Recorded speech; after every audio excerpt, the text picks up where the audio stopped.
मेरी बुद्धि तो अत्यंत नीची है और चाह बड़ी ऊंची है। चाह तो अमृत पाने की है, पर जगत में जुड़ती छाछ भी नहीं। सज्जन मेरी ढिठाई को क्षमा करेंगे और मेरे बाल वचनों को मन लगाकर प्रेम पूर्वक सुनेंगे। जैसे बालक जब तोतले वचन बोलता है तो उसके माता पिता उन्हें प्रसन्न मन से सुनते हैं, किंतु क्रूर, कुटिल और बुरे विचार वाले लोग, जो दूसरों के दोषों को ही भूषण रूप से धारण किए रहते हैं, हंसेंगे।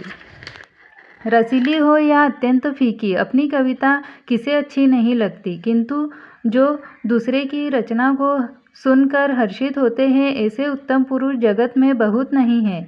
हे भाई, जगत में तालाबों और नदियों के समान मनुष्य ही अधिक है, जो जल पाकर अपनी ही बाढ़ से बढ़ते हैं, अर्थात अपनी ही उन्नति से प्रसन्न होते हैं। समुद्र सा तो कोई एक विरला ही सज्जन होता है, जो चंद्रमा को पूर्ण देखकर दूसरों का उत्कर्ष देखकर उमड़ पड़ता है। मेरा भाग्य छोटा है और इच्छा बहुत बड़ी है, परंतु मुझे एक विश्वास है कि इसे सुनकर सज्जन सभी सुख पावेंगे और दुष्ट हंसी उड़ावेंगे, किंतु दुष्टों के हंसने से मेरा हित ही होगा। मधुर कंठ वाली कोयल को कौवे तो कठोर ही कहा करते हैं।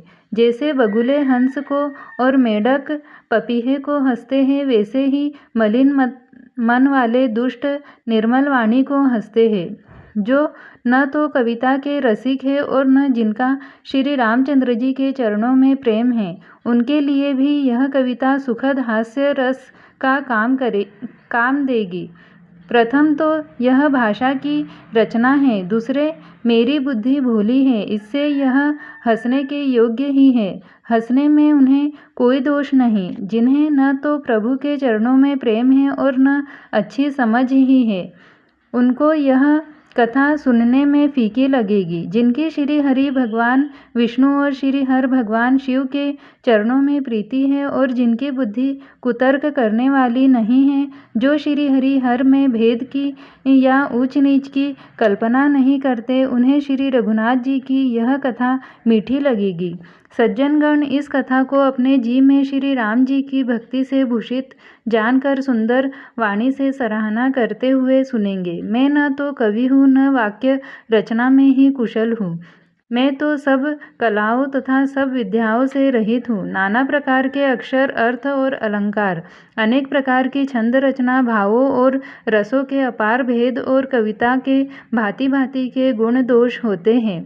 इनमें से काव्य संबंधी एक भी बात का ज्ञान मुझमें नहीं है। यह मैं कोरे कागज पर लिखकर शपथ पूर्वक सत्य सत्य कहता हूँ। मेरी रचना सब गुणों से रहित है। इसमें बस जगत प्रसिद्ध एक गुण है, उसे विचार कर अच्छी बुद्धि वाले पुरुष, जिनके निर्मल ज्ञान है, इसको सुनेंगे। इसमें श्री रघुनाथ जी का उदार नाम है, जो अत्यंत पवित्र है, वेद पुराणों का सार है, कल्याण का भवन है और अमंगलों को हरने वाला है, जिसे पार्वती जी सहित भगवान शिव जी सदा जपा करते हैं। जो अच्छे कवि के द्वारा रची हुई बड़ी अनूठी कविता है, वह भी राम नाम के बिना शोभा नहीं पाती। जैसे चंद्रमा के समान मुख वाली सुंदर स्त्री सब प्रकार से सुसज्जित होने पर भी वस्त्र के बिना शोभा नहीं देती, इसके विपरीत कुकवि की रची हुई सब गुणों से रहित कविता को भी राम के नाम एवं यश से अंकित जानकर बुद्धिमान लोग आदरपूर्वक कहते हैं और सुनते हैं, क्योंकि संत जन भोरे की भांति गुण ही को ग्रहण करने वाले होते हैं। यद्यपि मेरी इस रचना में कविता का एक भी रस नहीं है, तथापि इसमें श्री राम जी का प्रताप प्रकट है। मेरे मन में यही एक भरोसा है, भले संग से भला किसके बड़प्पन नहीं पाया।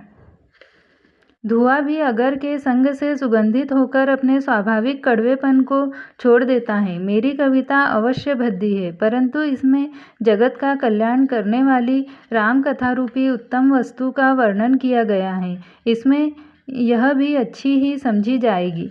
तुलसीदास जी कहते हैं कि श्री रघुनाथ जी की